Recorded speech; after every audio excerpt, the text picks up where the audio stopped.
his address to the UN on Wednesday. Fox 5's Giovanna Durpick is on the east side right now with more on that. Giovanna. Good evening, Derry and Ernie. Well, President Obama touched down New York City and decided to go on the Late Show with Dave Letterman to drum up support for his health care proposal. Of course, his visit coincided with Iranian President Mahmoud Ahmadinejad's visit, who is at it once again, inviting controversy with some inflammatory comments.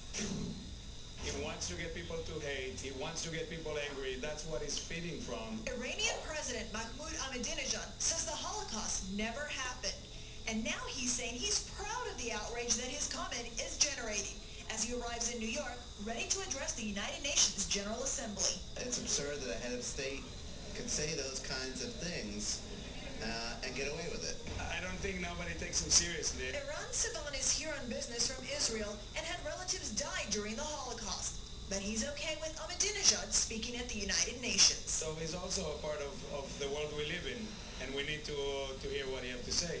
While Ahmadinejad's visit is drawing anger, President Obama's arrival in town is drawing attention. Cheers could be heard as his motorcade passed by.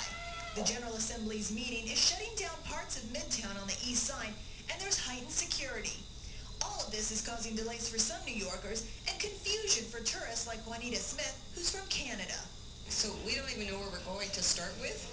And then, okay, we'll go this way, but because of traffic, no, you better not go this way, go that way. And then the police cars and the sirens and the fire trucks. I got to try to make the best of it and work with what I can do. President Obama visited the David Letterman show. He said unemployment would be a problem for the next year. He said he won't make a decision on whether or not to send more troops to Afghanistan until he completes a review of the situation.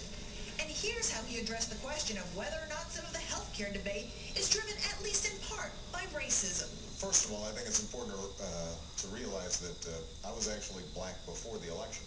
So, Despite the laughs on Letterman, some Americans like Bernstein are saying that they expect him to deliver results during his UN appearance. I think it's critical that he emerge from this General Assembly meeting with some accomplishments.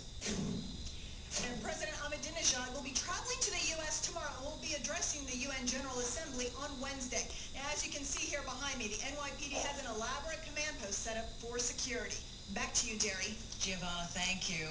And a closer look now, everybody, at